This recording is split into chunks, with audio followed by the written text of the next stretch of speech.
All right, good morning and welcome everybody to today's bi-weekly webinar. It's good to have you on the Zoom with us today, and those who will watch it in the future, we thank you for your time and your patience for sitting through some of our dad jokes that we do tell. Also, we're going to talk about, now that we're kind of post-election, we'll talk about that and your plan and how we view that, and hopefully you view it as well.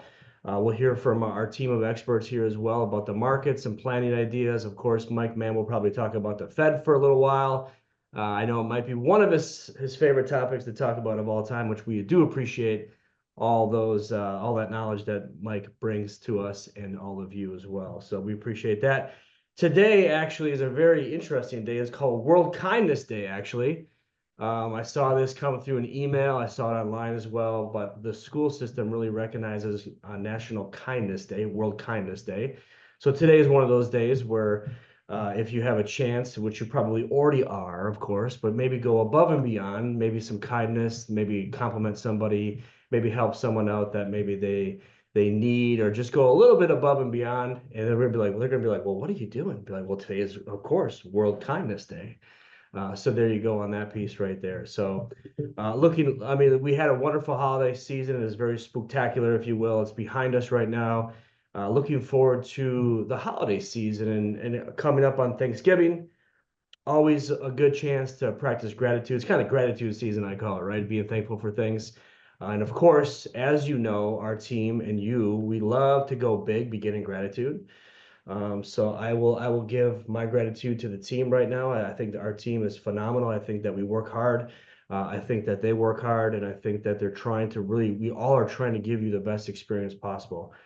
Sometimes again, we're human beings, but I think we do a pretty good job on that piece. So I'm grateful for the team on their efforts and their hard work, and also those who are listening and those who aren't listening. We're grateful for you. Without you guys, we don't have a practice. We don't have a firm called Gentian, and we are absolutely grateful for you as well. So with that being said, I'll pass it over to Ashley because I see her first here. So Thank you, Ken. I'm going to follow in suit and say I'm grateful for our team and most thankful for our clients and relationships that we have around the office. Just everybody working together, enjoying each other's company, learning from each other.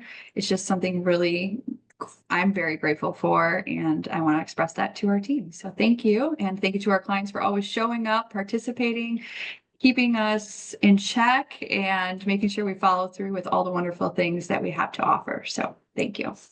Ashley, very good, absolutely good. Thank you very much, Lauren. I see you here too as well. What are you grateful for, Lauren? Yeah, I am grateful today for creative experiences. I've never been one to bake much before, and last night I had the experience of attending a pie baking class with the owner of Honey Pies from downtown. And so now I can bake a delicious bourbon pecan pie to bring to Thanksgiving and every year after that. Wow. That sounds phenomenal. And Lauren, I think we're all grateful for that because I think you're going to make fun for the office. Is that what you said? Is that what I heard Sure there? can. I Oh. can bake now. Well, that's awesome that you can bake. Your family's going to be thrilled with you. Oh my goodness, over the moon. They're gonna be like, it's a whole new Lauren here, right? That's Exactly. fantastic. We talk about tradition a little bit in our family. We have something called a pie bake off. So after Thanksgiving, we all bring a pie. We rank them, and key lime pie has been one of the winners. So maybe this bourbon pie you're talking about might take it actually. So we shall see. But thank you, Lauren. We appreciate your contribution. Thank you very much. Mike Mann, how about yourself? Thanks, Ken. Grateful for a lot of things today. I guess I'm grateful for gratitude because there feels like there's so much hate in the world. At post this election, whatever side you leaned, if the decision wasn't up to you or whatever came down to being at the end of the day, I am just grateful for those who don't continue to spread the hate that it seems that some have run on. And the world is just a place where internally people feel a certain way. And to be able to express our gratitude, to be kind, National Kindness Day, all of that, it's very uplifting. I mean, it's very hard to read anything about this. It's very hard to watch anything about this without getting such a negative opinion on it. And I just don't believe that to be true. So thanks, Ken.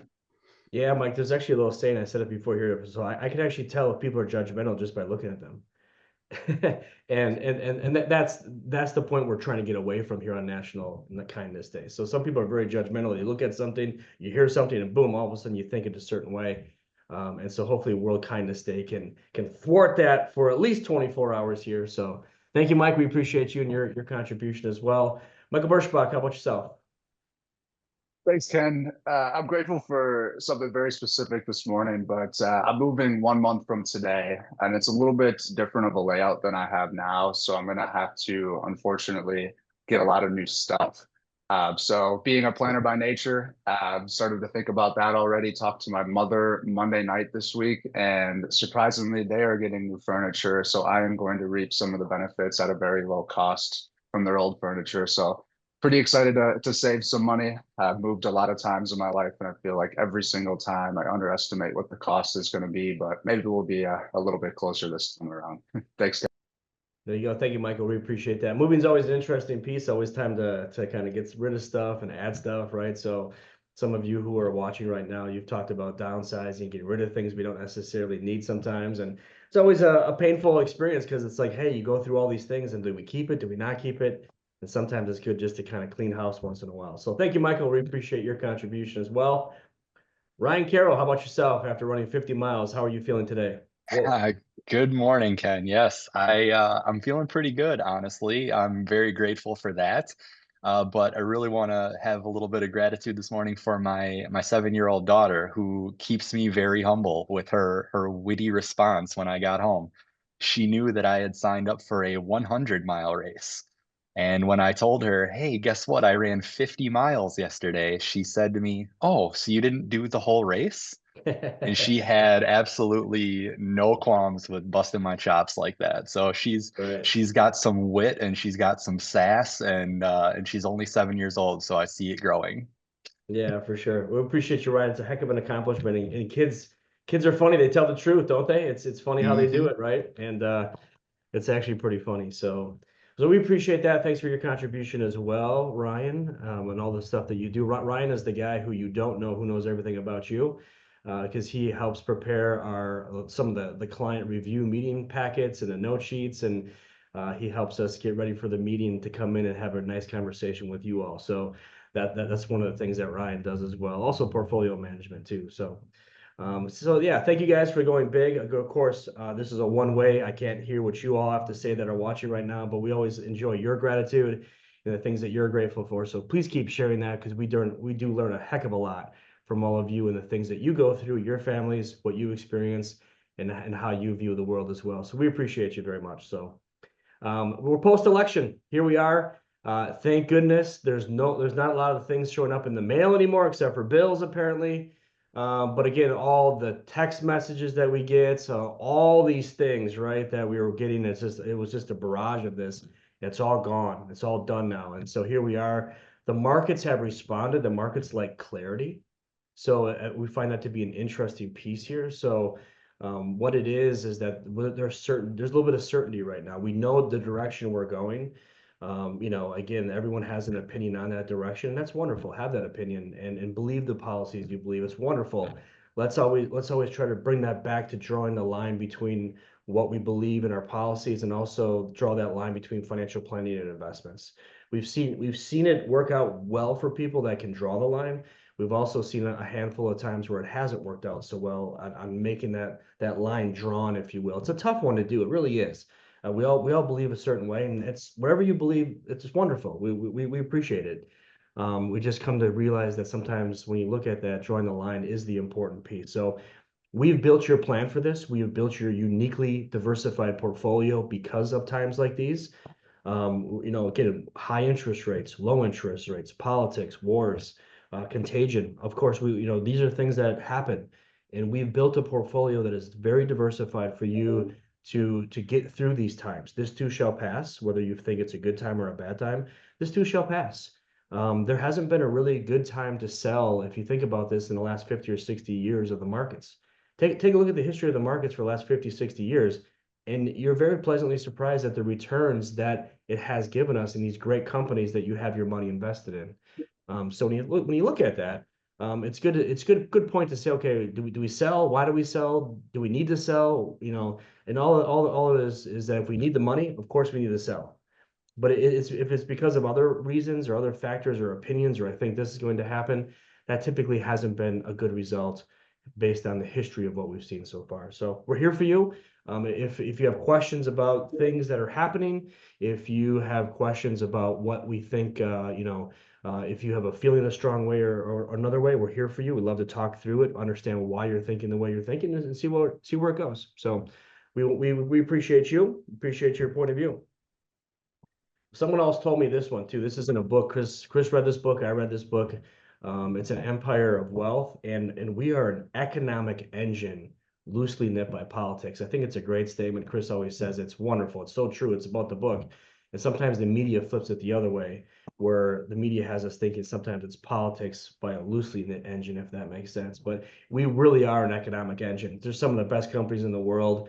The research and development that goes on inside these massive companies is amazing to think of. They're trying to get your life better or easier. And so sometimes it's good for us, sometimes it's not good for us, but these companies really want to put out a great product for us that we buy, that we enjoy, that tries to make our life easier. And that's really what America's kind of built on there as well. So what I'd like to do right now is pause on that for a moment. And also I'd like to bring on Ryan, because we talk about the markets right now. So Ryan Carroll, can you give us an idea of what's happening in the markets and where we've been? Yeah, thanks, Ken. Let's talk markets a little bit, because I think you said some really good points there. The market generally does not like uncertainty. And interestingly enough, in a year that's been quite uncertain, the markets have done very well. Companies of all sizes have really not cared who was going to be elected. We're looking at the Dow Jones is up 16.43% on the year. The S&P 500 has done 26.17% so far. NASDAQ is up 30.58%. I mean, just incredible growth, especially from those large companies. But then even the small companies, we've got the Russell 2000 is up almost 19%, 18.83%. So a phenomenal year for small companies as well. And then we've got international index has gone 4.43%, and the emerging markets index has done 7.12%. So really growth all around, pretty strong years for all of these companies, all of these different sized companies in a year where we would have expected a lot of uncertainty and a lot of volatility. Now, speaking of volatility, Zach likes to mention this many weeks that we've done this, and I don't want to have this week be an exception. 5% corrections are very common. We've only had 2 this year. Now that's not a high number for that. We could have expected a lot more volatility in such an uncertain year. 10% corrections, also very common. We've had 0 this year.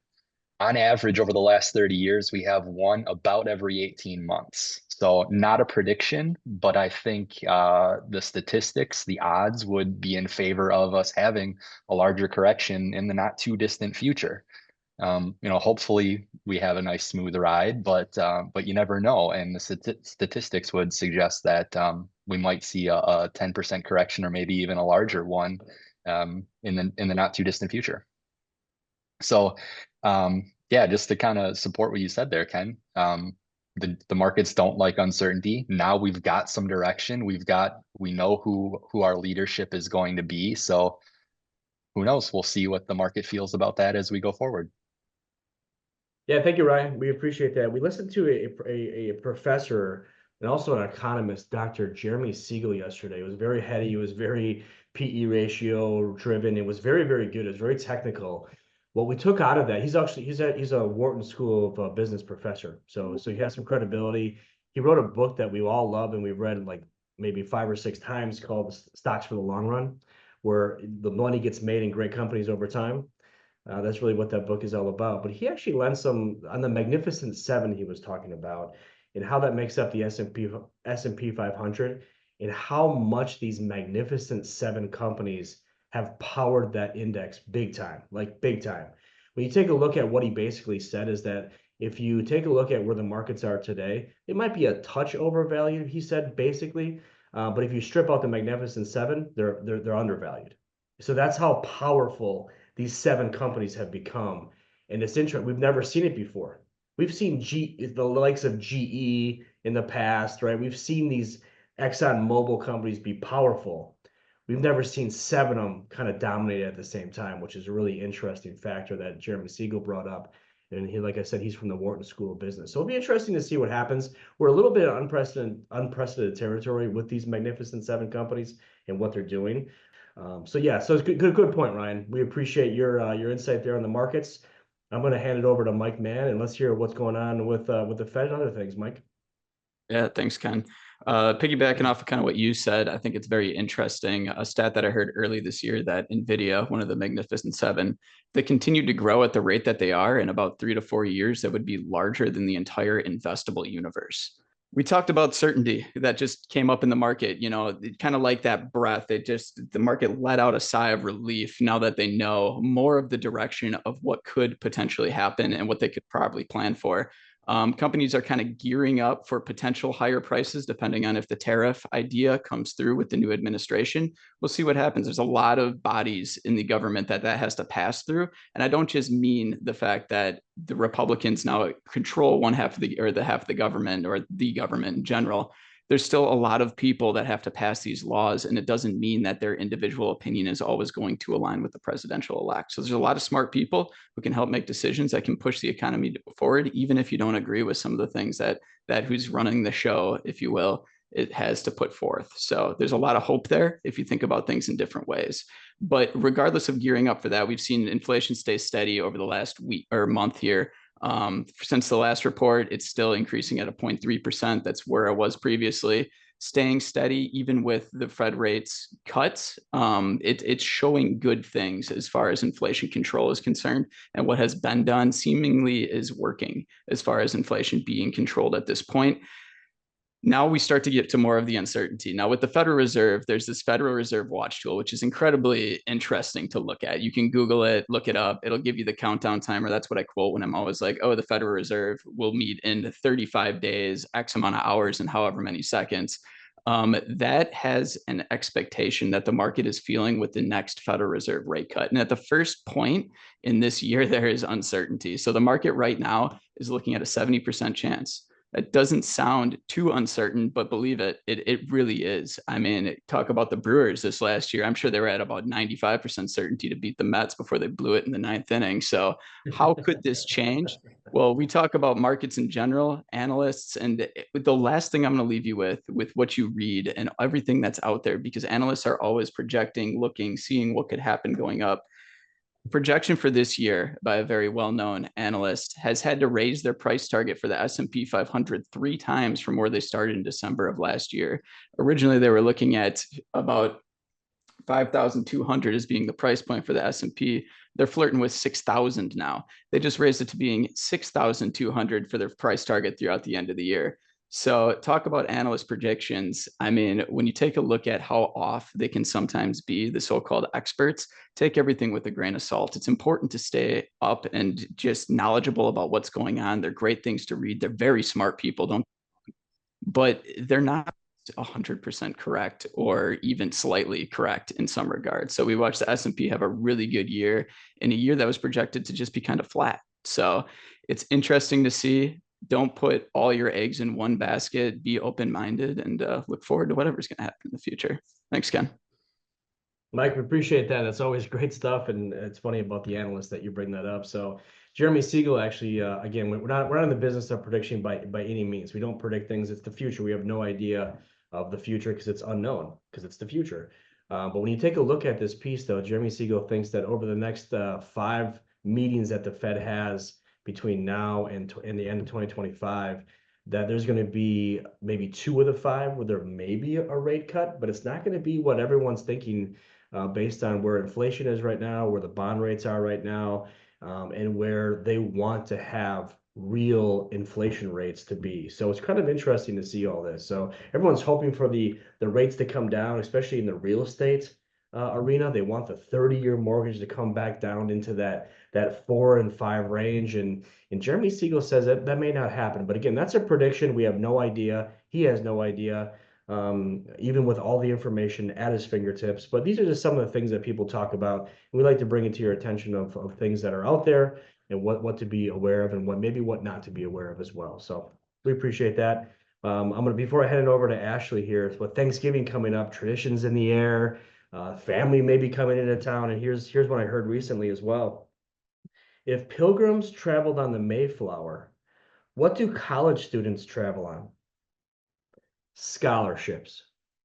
So there you go. I got Ryan going like this. That was terrible, right? So that means it was decent at least, but okay. Anyways, so with that being said, let's hand it over to Ashley's financial acumen and see what Ashley has for us about the tech side of things.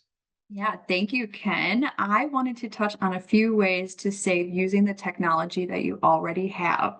Of course, that is your smartphone. Approximately 90% of all US citizens use a smartphone, so let's make sure that we utilize them to our advantage. So I'm going to bring up my screen here just to show you a couple of ways that you can save. So first one starts with Apple Pay or Google Pay, of course, and if maybe you've heard Venmo, PayPal, Zelle, all ways to save or use a payment method using your phone. Try Apple Pay at your next grocery store visit. Not only can it save you a little bit of time, but you also don't need to lug around maybe a big purse or all the cards that you have in your wallet. Another option for saving is try using a parking pass. It's the holiday season right around the corner, so maybe you're headed downtown or into a city to see a show. Use the parking apps to save money, as well as, of course, never getting a ticket, so you can save money there. And of course, you can add time to wherever you are parked using that same parking app. So you're not going to get yourself in trouble. And again, you can do it from anywhere, so you don't have to run back to your car or a meter to fill it. Another way to save, of course, save on not printing. Save some reams of paper by, of course, downloading tickets for movies, museums, your boarding pass when you are flying, takeout orders. Of course, all those receipts can be emailed or stored to your phone, so you don't have to worry about not having proof of payment. So just something to consider. Another way to save on paper, of course, is using a Apple Calendar or Google Calendar, Outlook Calendar, you name it. It's out there. Use it. You don't have to always buy a paper calendar in the store. It is a great way to just use it and access it anywhere.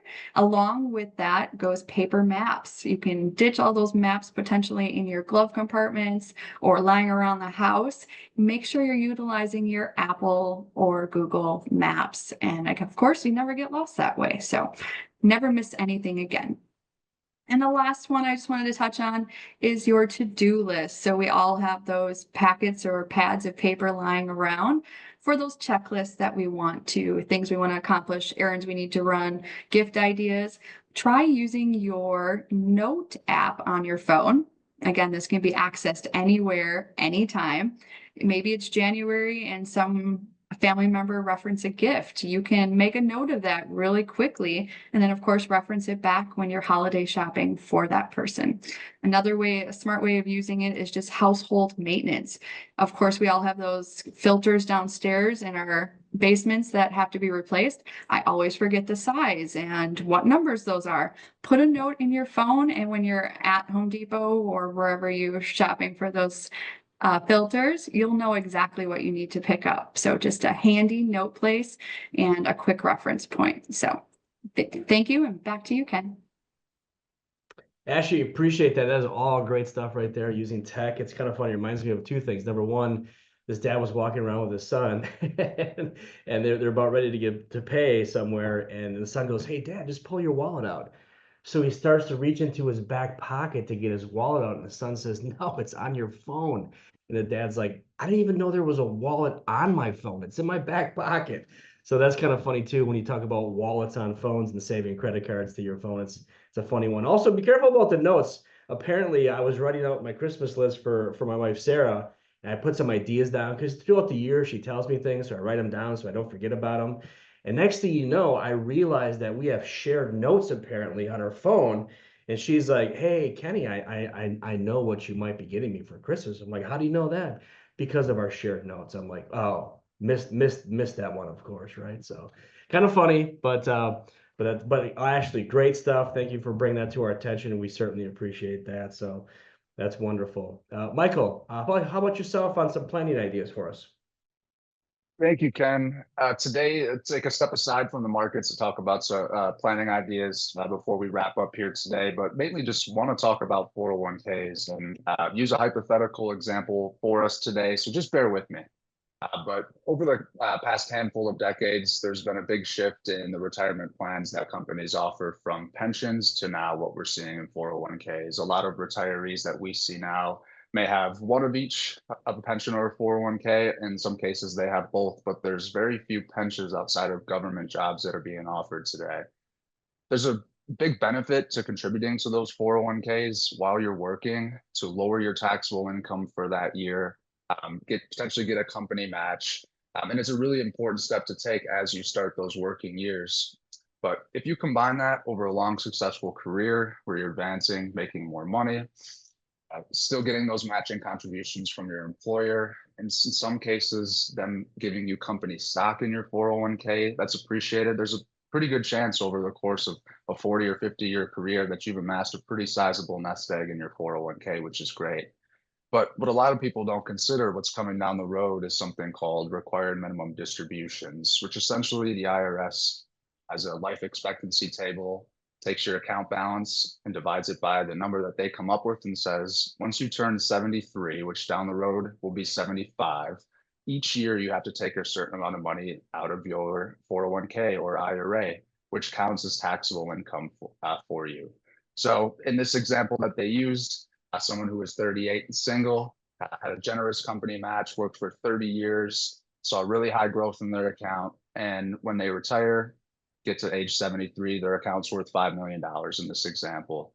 Their first year required minimum distribution would be almost $190,000. So a couple of things that this affects. This puts them immediately in the 24% federal tax bracket, not accounting for Social Security, pretty close to the 32% bracket. Now their Social Security benefit, 85% of that has become taxable. If they're also on Medicare, they have a base premium per month that's $174. Just from that required minimum distribution, the monthly Medicare premium would be almost $560. So there's a lot of things that we can look at, either while you're in your working years or after your retirement before those required minimum distributions start, such as contributing to a Roth 401k, creating different buckets of income for the future. While post-retirement, before those years, we can look at things like Roth conversions or qualified charitable distributions, but ultimately talk to us. We're having these conversations with a lot of our clients, and they all look a little bit different depending on their scenario, but it's best to review what you're currently doing now and today, so we're not kicking the can down the road and, for lack of a better term, allowing our 401k to become a ticking tax time bomb. Back to you, Ken. Thank you. Michael, appreciate you. Bring up some really good ideas there. I met with someone yesterday who was offered a deferred comp package at her employment. And it was like, the question is, do we do it or not? And when we start to do these projections and what that person wants and what type of income they want in retirement, how much they've saved, we actually got to a point where we're like, you know what, we're just deferring this to a bigger problem. And so those are always good pieces to look at, but sometimes we're not. Sometimes we're deferring into a great situation where it actually is very beneficial based on what we want or need when we get to that point of a pivot or retirement, things of that nature. So always good to look at this. Thank you, Michael. Always great pieces there for you listening, hopefully, or someone you may know that might be affected by some of this. That's always a good piece to pick up on. So before I hand it over to Lauren, I just want to just kind of reminder, go over some of the fundamentals. Faith, patience, and discipline really come into play with times where if you feel things are uncertain, or if you feel the direction we're going, or if you feel certain ways, that faith, patience, and discipline and what we come together to build together as a team, you and us, right? Together as a team, have that faith, patience, and discipline in that plan that we put together. It's evergreen. We plan for times like whatever we're dealing with, whether it's a great market, you've seen growth, whether it's a tough market, we're in a market correction where we take a couple steps back. It's a very normal thing to happen in the market. That faith, patience, and discipline is the key to it all. So we appreciate all of you who have done that. and continue to do that as well. So we appreciate you more than we probably tell you sometimes on your faith, patience, and discipline. Lauren, I'd like to hear, and everybody listening would love to hear what's happening here at Gentian, and when can we see everyone again? Yes, thank you, Ken. Yeah, so we have a pretty busy month ahead of us with the holidays around the corner. Beginning with Tuesday, November 19th, we have Our Ladies in Gentian Zoom. This time around, it is a book club reading Forever Strong by Dr. Gabrielle Lyon. We will discuss strategy for aging well and how maintaining and building muscle can help prevent chronic illnesses, improve metabolic function, regulate blood sugar, and support mental health. Moving into December, we have on December 7th, that's a Saturday, our private movie screening event. You can choose from the movies Moana 2 or The Best Christmas Pageant Ever. We ask that you RSVP to this event by November 22nd. On Wednesday, December 11th, we have our birthday club. If you haven't yet, RSVP to that by December 4th and come celebrate your birthday with us. Also that same day, Wednesday, December 11th, we have our next and last bi-weekly update of the year. So mark your calendars for the next date as well. And then lastly, we are wrapping up December before the holidays with a gift wrapping event and open house. This will be on December 16th from 10 to 2 p.m. Enjoy a hot chocolate bar and holiday carols while you visit multiple wrapping stations with our helping hands. We will also be accepting donations this day for the Ozaki Food Alliance, Wisconsin Humane Society, and Kids to Kids Boys Drive. A wish list for these organizations will be sent to you when you RSVP. And that's all I have. Thank you, Lauren. We appreciate that. Lots to do here at Gentian. We love spending time with you. So sign up for one of those events. We want to see you, give you a hug, give you a handshake. Those are the things that we really enjoy doing with all of you. So December 11th will be our next bi-weekly webinar, also our last one as well, December 11th for the year. So we have one more coming up to tune into if you wish to do that. We want to say congratulations to all of our retirees that have retired. We're grateful to be on this journey with you. We also want to say congratulations to our newly retirees as well. What a wonderful accomplishment, all the years at a company or something like that. Wonderful, congratulations. We're grateful to be on this journey with you. We plan to be here every step of the way with you to help you through that piece as well, the Plan It, Live It, Give It side of your retirement. So I want to say thank you to all of you for the introductions to your family, friends, coworkers, people you care and love about. We appreciate that. Just talked to someone this morning who had a quick question about their daughter. We love those questions, and again, if there's a way we can help out, we love to. Don't be afraid. It's your family. You care about them. We care about them. Let's be on the same page together and help them through whatever questions they have. So we want to thank you all for your kindness. We all want to thank you for your introductions. Thanks for being clients of ours. We appreciate you. We look forward to many, many more years together. And from our headquarters here at Gentian Financial here in Mequon, we send you off with a World of Kindness Day. So thank you very much, and we'll talk to you soon. Bye-bye.